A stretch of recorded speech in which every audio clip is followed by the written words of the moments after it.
state regulation is 15 parts per billion. That may not sound like much, but when you have small children, that's a great concern to me. Like all her neighbors in the Dukeville community northeast of Salisbury, Sherry's family gets their water from a well in the ground. The wellhead is right over here. If you drive down the road from Sherry's, you'll see the same fake rock over and over again in the neighbors' yards. Those fake rocks cover wellheads. Can you see the wellhead? Oh. That's what it looks like. The riverkeeper found something else in Sherry's water and in her neighbors, a cancer-causing chemical called hexavalent chromium. Hexavalent chromium is directly from coal ash burning. When Duke heard about Sherry's test, they started doing their own well water testing in conjunction with the State Department of Environment and Natural Resources, called DENR. Duke Energy recently completed some neighbor-requested water sampling, and we've been able to determine with an independent lab results that we have no indication that the ash basins are influencing their water supplies. Their water supplies are very safe. Just one thing. Duke never tested Sherry's well, and they didn't test some other neighbors' wells that were close to the coal ash ponds. If you look at my land, my well, my location to the coal ash pond, it doesn't take a rocket scientist to figure this out. I mean, come on. But Duke insists the water flowing underground from the unlined coal ash ponds here is all moving away from the neighbors' wells and toward the Yadkin River. We know from our groundwater monitoring results over the last several years that groundwater is heading toward the river and not uphill toward where the neighbors are. We're very pleased to see that this data validates that. Sherry's well goes down more than 100 feet. That's lower than the pond level. They're saying that everything is moving that way. Mm-hmm. And that none of this is moving this way. Well, I hope they're right, but I don't know. In all of those samples that we've collected, there are no significant exceedances of state groundwater standards. One thing to note, there is no state standard for hexavalent chromium, the cancer-causing chemical. There's a proposed drinking water standard in California, but no state standard here. Do you trust Duke? Do you trust their numbers? No, not right now. I feel like Duke is going to do everything they can to protect their interests. I don't feel like they are going to protect mine. Sherry will not let her kids swim in the pool this year. She won't bathe them in the house. She won't even plant a garden. I do not feel angry. I do not want to argue about it.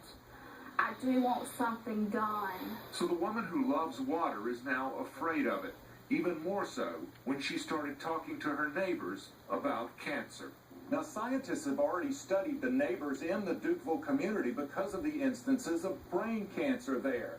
But news this week of seeps that were contaminated flowing onto neighbors' property have raised new concerns. A lot of good memories. Ron Thomas was born on this farm in this house. 79 years I've lived here. A house built before the Civil War. The reason the settler picked this spot. It was the best water. But now the Thomases say their home and its well water are under threat. If you look over there, you can see the water coming out. Water seeps through the soil from the direction of a coal ash pond next door, the Duke Energy's Buck Steam plant. Our well is just over 400 feet from the ash pond, which is a very short distance for water to travel. An environmental group called the Waterkeepers Alliance took samples of these seeps. Lab tests found chromium, a part of coal ash, at almost 10 times the state groundwater standard. Would you want your family and your children drinking that water? And that's what these families are faced with. Duke and state regulators took their own samples of well water, and they tested water from the Thomases' seeps.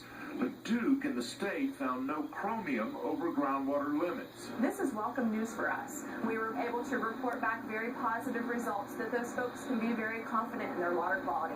We're not seeing any indication of ash basin influence in that water. But Duke and the state did not draw their samples directly from the seeps the way the Waterkeeper did, but downstream where the sample could have been diluted. I'm not, accusing them directly, pointing the finger, but there seems to be some differences. The Thomases are skeptical because of their family's medical history. It's been right with sickness in our family. I've had kidney failure twice and a benign pituitary brain tumor.